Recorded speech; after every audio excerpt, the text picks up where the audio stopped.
Imagine this, picture-perfect van life, two young lovers on a cross-country adventure, sharing it all for the world to see. But those vibrant Instagram feeds? The idyllic YouTube videos? They hid a chilling secret. What started as a hashtag van life dream for Gabby Petito and Brian Laundrie quickly spiraled into a national obsession, a desperate search, and a horrifying discovery that showed us the darkness that can lurk just beneath a carefully curated online reality. Gabby Petito was just 22. She was vibrant, an aspiring travel vlogger, and so excited to share her journey. With her fiancé, Brian Laundrie, she set off on what was supposed to be a 4-month adventure across America, exploring stunning national parks in their converted camper van. Their social media painted this beautiful picture of blissful adventure. But by September 2021, only one of them came home. A frantic search for Gabby would grip the entire nation, unraveling a story much more sinister than any of their followers could have ever guessed. This is the story of that dream and how it turned into an American nightmare. Gabby Petito and Brian Laundrie started dating back in 2019. Friends and family described Gabby as this creative, free-spirited person, just full of life. Brian, often seen as the quieter one, shared her love for travel. Their relationship, like so many these days, played out on social media, showing a young couple who seemed incredibly in love. In 2020, Gabby, after saving up money from her job, bought a 2012 Ford Transit van. This van was going to be their home on wheels, the key to their ambitious van life adventure. On July 2, 2021, they left New York. Their goal? Oregon, with plans to hit up numerous national parks along the way. Gabby meticulously documented their trip on Instagram and YouTube under the name Nomadic Static. Her posts were filled with breathtaking landscapes, smiling selfies, and captions about freedom and wanderlust. She shared videos of them doing cartwheels on beaches, hiking scenic trails, and just soaking up the apparent peace of life on the road. Millions of people, totally captivated by the romantic idea of hashtag van life, followed along, living vicariously through them. To everyone watching, Gabby and Brian were living the ultimate millennial dream, a life of adventure, free from the everyday grind, a life perfectly curated for the screen. But this carefully crafted image? It would soon start to unravel, hinting at some troubling stuff happening just out of frame. Behind those curated posts of gorgeous views and happy faces, a very different story was brewing. While their online life looked like an idyllic adventure, some friends and family had privately worried about Gabby and Brian's relationship. They later mentioned what they saw as controlling behavior from Laundrie. The first real public sign of trouble popped up on August 12, 2021 in Moab, Utah. Police got a 911 call about a possible domestic assault. A witness said they saw Brian hitting Gabby. Body cam footage from the officers who showed up revealed a visibly distressed and emotional Gabby. She told the officers they'd been arguing and that she had slapped Brian. Brian, on the other hand, seemed calm and collected. He told officers Gabby had been struggling with her mental health and had hit him. The officers at the scene decided it was a mental/emotional health break, rather than domestic violence. Even though Gabby was so upset and witness accounts suggested Brian might have been the aggressor, the officers ended up just separating the couple for the night. Brian went to a hotel and Gabby stayed with the van. No charges were filed. Later on, an independent review found that the officers made several unintentional mistakes and didn't cite Petito for domestic violence, which Utah law apparently required since she admitted to hitting Brian first during the argument, as noted in the police report. That review recommended more training for officers in domestic violence investigations. This incident, even though it was downplayed at the time, was a pretty big crack in that perfect image they showed online. Gabby kept posting on social media but not as often. Her last Instagram post was on August 25, 2021, a picture of her holding a knitted pumpkin with the caption, "Happy Halloween." Her mother, Nicole Schmidt, got a text from Gabby's phone on August 27, but she later said she doubted Gabby actually sent it. The wording just felt off. The dream was souring fast, and those curated images on social media were a world away from the turmoil happening off camera. Those vibrant, almost daily updates from Gabby Petito's cross-country adventure just stopped cold in late August 2021. The last time anyone confirmed seeing her was on August 27 at a restaurant in Jackson, Wyoming. Her family was still texting with her during that last week of August, but as we mentioned, her mom felt that a text on August 27 wasn't really Gabby. Then another text on August 30 said, "No service in Yosemite." This raised even more suspicion because their planned route didn't seem to include Yosemite at that point, and it was a big detour from their last known spot in Wyoming. On September 1, 2021, Brian Laundrie drove back to his parents' home in Northport, Florida. He was alone. He was driving Gabby's white Ford Transit van. Gabby was gone.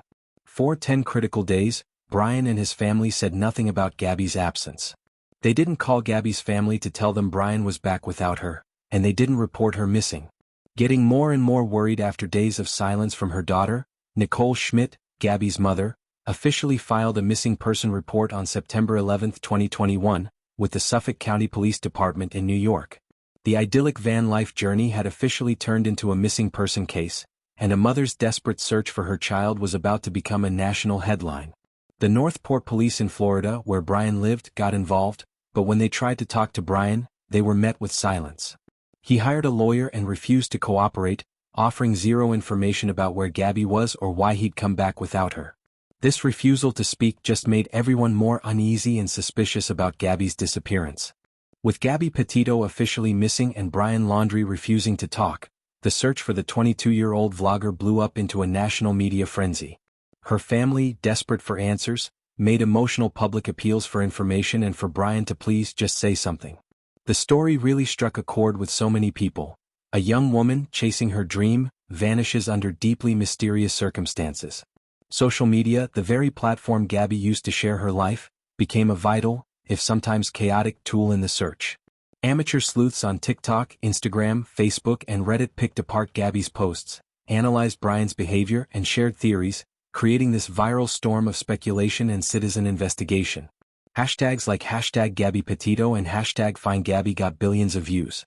While some of this online activity did generate valuable leads and kept public pressure up, it also churned out a ton of misinformation that law enforcement had to sort through.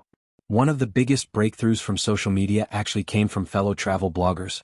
After seeing Gabby's case in the news, they went back through their own footage. One family, known as Red, White, and Bethune on YouTube, discovered they'd accidentally filmed Gabby's van on August 27 at the Spread Creek dispersed camping area in Grand Teton National Park, Wyoming. This tip turned out to be crucial, helping investigators narrow down their search. As public pressure on Brian Laundrie and his family grew, the situation took another dramatic turn. On September 13, Brian Laundrie himself was reported missing by his parents. They claimed he'd gone for a hike a few days earlier in the huge and treacherous Carlton Reserve in Florida and just never came back. This development turned the case into a dual manhunt, one for a missing young woman and another for the person of interest in her disappearance who was now also gone. The FBI stepped in and the search for Brian focused on that alligator and snake-infested Florida wilderness, a very different scene from the beautiful national parks Gabby had been so excited to explore. The whole nation watched, holding its breath, as every new detail was broadcast across news channels and social media, everyone hoping for Gabby's safe return but fearing the absolute worst. That critical tip from the travel bloggers who spotted Gabby's van really helped narrow down the search in Wyoming's massive Grand Teton National Park. On September 19, 2021, the worst fears of Gabby Petito's family and everyone watching came true. Investigators found human remains at the Spread Creek dispersed camping area, the exact same place where the van had been filmed. 2 days later, on September 21, the Teton County coroner confirmed the remains were Gabby Petito. Her death was ruled a homicide. The vibrant young woman who had set out to explore the country, so full of dreams and documenting her adventures, had been found dead. The initial autopsy found the cause of death to be homicide by manual strangulation and blunt force injuries to her head and neck. The news sent a shockwave across the country.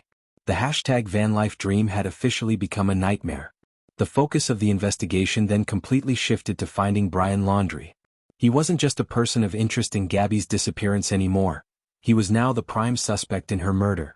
The FBI issued a federal arrest warrant for Laundrie, not for Gabby's murder at first, but for using a debit card without permission after her death, specifically for using Gabby's card to withdraw money. This warrant allowed authorities to go after him more aggressively as the nationwide manhunt ramped up. The search for Brian Laundrie, mostly centered on that difficult terrain of Florida's Carlton Reserve, went on for weeks, a grim and frustrating hunt in the swampy wilderness. The intense search for Brian Laundrie in Florida's Carlton Reserve dragged on for over a month. It's a 25,000-acre wilderness with tough terrain, dense vegetation and dangerous wildlife, a huge challenge for law enforcement. Despite tons of searches with police dogs, drones and all-terrain vehicles, Laundrie was nowhere to be found. Then, on October 20, 2021, there was a breakthrough. Partial human remains were discovered in an area of the Myakkahatchee Creek Environmental Park, which connects to the Carlton Reserve.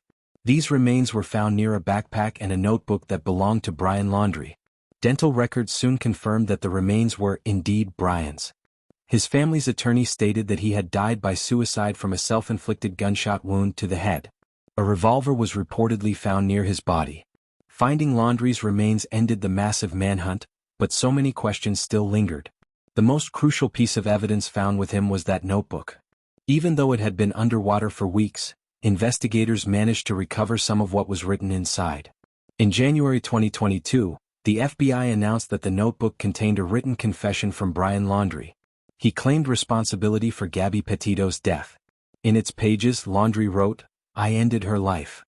He tried to claim her death was merciful, saying she had injured herself in a fall and was in extreme pain, begging for it to end. He wrote that he panicked and was in shock. Attorneys for the Petito family strongly rejected Laundrie's version of the killing as an act of mercy, calling it nonsense. With Laundrie's death and his confession, the criminal investigation into Gabby Petito's murder was officially closed. The tragic end of Gabby Petito's life and Brian Laundrie's suicide and confession closed the criminal case, but it threw a harsh spotlight on some really critical issues in our society. A big one was the devastating reality of domestic violence, which is so often hidden behind closed doors or, in this case, a perfectly polished social media presence. That body cam footage from the Moab police stop on August 12, while it didn't lead to a domestic violence arrest at the time, showed Gabby in obvious distress and hinted at the intense emotional turmoil in the relationship. Friends and family later talked about seeing controlling behaviors from Laundrie. The case became this stark reminder that the glossy image we see online can often hide deep suffering. Experts and advocates pointed out how abusers can manipulate situations and how it's not always easy to identify victims, or for victims to feel safe enough to share what's really going on. Social media's role in the Gabby Petito case was complicated. It was a bit of a double-edged sword. On one hand, the huge public interest generated through platforms like TikTok, Instagram, and YouTube definitely helped amplify the search for Gabby. Citizen sleuths provided tips, and that one crucial piece of evidence, the video of Gabby's van, came from fellow travelers active on social media. It really showed the potential power of online communities in real-world investigations.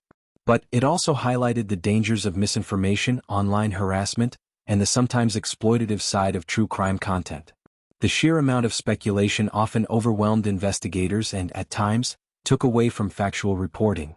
Also, the intense media focus on Gabby Petito's case sparked important conversations about what's been called missing white woman syndrome.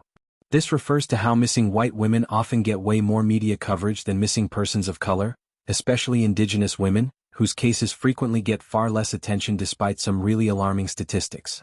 While Gabby's story rightfully captured public attention and sympathy, it also pushed advocates to demand more equitable media coverage and law enforcement resources for all missing individuals. Ultimately, the case forced a national conversation on the complexities of domestic violence, the powerful influence of social media, and the biases that can pop up in media stories and public concern. Gabby Petito's story is a heartbreaking tragedy. It started as what looked like an idyllic adventure and ended in murder. It's a story that captivated and horrified an entire nation, exposing that stark difference between curated online lives and grim reality. The legal side of things included a wrongful death lawsuit filed by Gabby's family against Brian Laundrie's estate, which was settled for $3 million.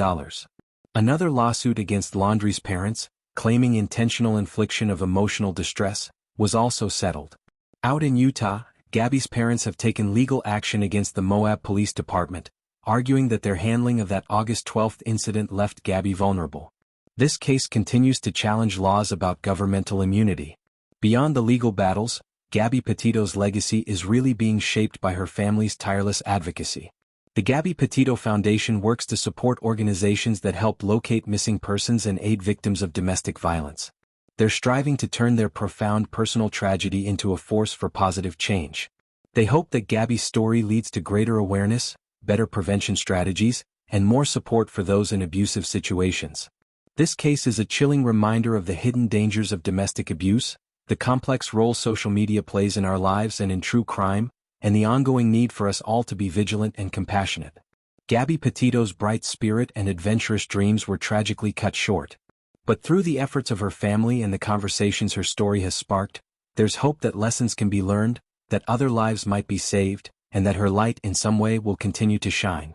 This is a tough story, no doubt, but it's so important to understand all of it.